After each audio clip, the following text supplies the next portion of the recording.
Silence was the only vow Elara Vance had ever broken. It shattered into a single, defiant scream in the opulent drawing room when she refused her arranged marriage to Silas Croft. That scream earned her a stinging slap from her father and the sharp click of a key turning in her bedroom lock. Trapped, she knew that silence was a slow death, a painful inheritance left by a mother who had withered under her father's rule. That night, as a blizzard screamed outside as if the very heavens raged on her behalf, Elara fled. She stole her father's finest horse and a heavy pistol she didn't know how to use, plunging into the whiteout with a single thought: better to die in the Montana cold than to live in Silas Croft's gilded cage. She didn't know she was merely collateral. Her father, a man whose ambitions outgrew his ranch, had traded her for the rights to the region's only creek that never froze over, a water source controlled by Silas. Elara was the price for the survival of the Vance herd. The blizzard was a faceless enemy. It stole her direction, numbed her limbs, and sowed despair in her heart. When her horse collapsed and she was left alone, death felt near. She stumbled into an abandoned hunter's cabin and fell beside the cold hearth, the pistol slipping from her frozen fingers. That is where Caleb Cal Ryder found her. He wasn't looking for her. He was tracking a mountain lion that had been killing local livestock. He entered the cabin like a ghost of winter itself, tall, silent, with slate-gray eyes that had seen too much of life and death. He was no savior. He was simply a man who didn't want to witness another meaningless death. He built a fire, offered her a piece of dried meat, and gave her the gift of his silence. Elara huddled in the corner, the gun between them, her suspicion colder than the storm outside. This man wore the hardened look of a survivor, of danger. By morning, the news had spread. Her father and Silas Croft had posted a handsome reward for the return of the mentally unstable daughter who had run away. Elara had become prey in her own lands. When the first bounty hunters surrounded the cabin, she thought it was over. But Cal didn't draw his gun. He looked up at the snow-laden mountainside above them, a near imperceptible smile touching his lips. He threw a stone, then another, at a weak point only a hunter's eye could see.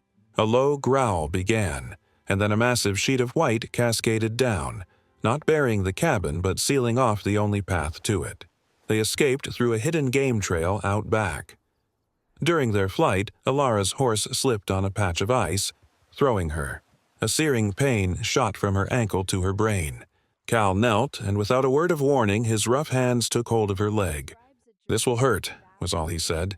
A sharp, dry crack echoed in the cold air, and Elara screamed, but the sharp agony quickly subsided into a dull throb. He had reset her dislocated ankle. The way he wrapped it, though clumsy, held a carefulness that confused her. She noticed he always carried a battered brass compass, its glass shattered, its needle spinning uselessly. It was a worthless object, yet he guarded it, a silent secret. The days that followed were a brutal lesson in survival. Cal did not teach with words. He handed her a knife and pointed to a pine tree, forcing her to learn how to strip bark for tinder in the snow.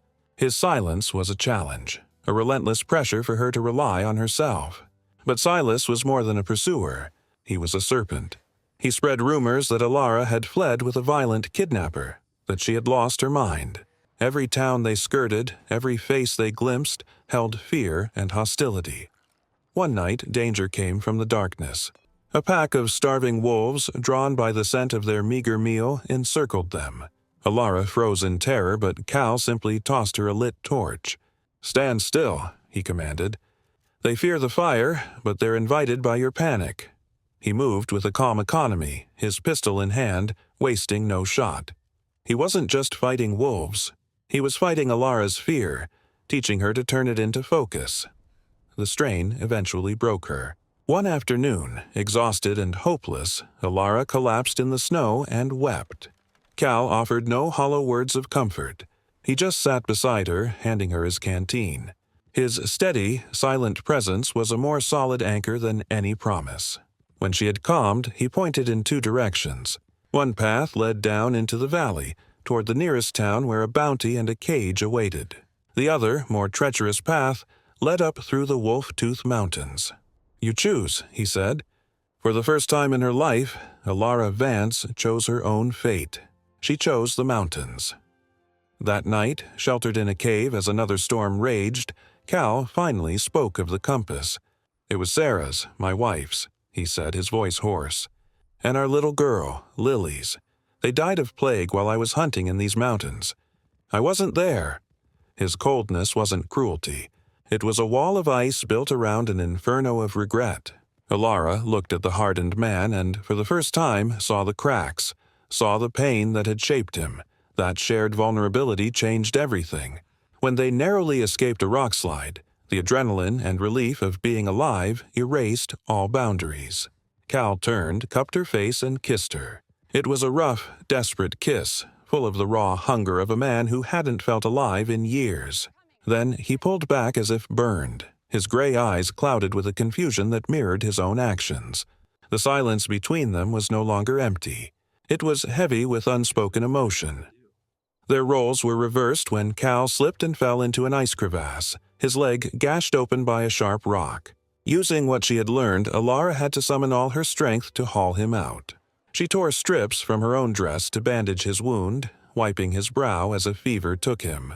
In his delirium, he called out Sarah's name.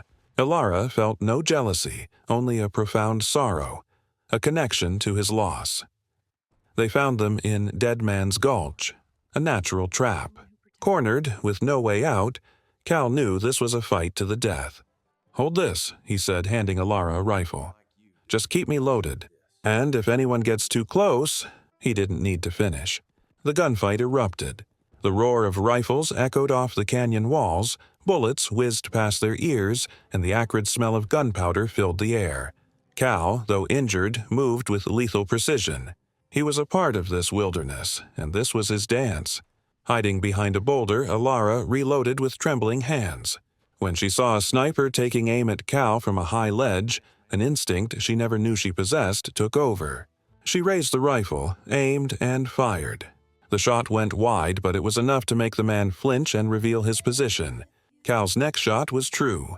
In that moment, Alara knew she was no longer prey. They sought refuge with Jed, an old friend of Cal's, hoping for a safe haven.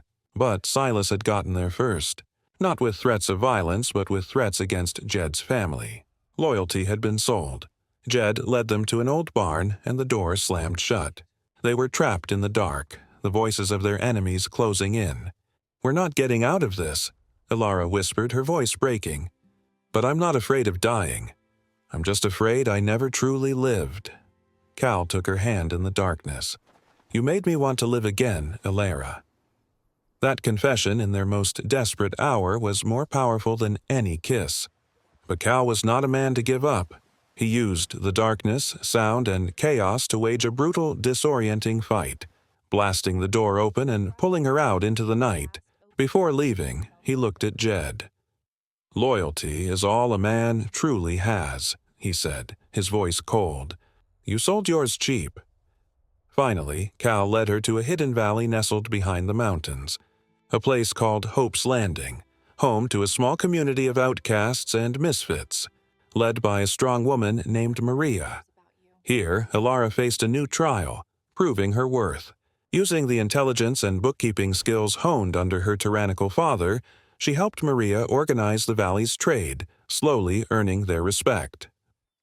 But Silas did not relent. He laid economic siege to the valley, cutting off their supplies.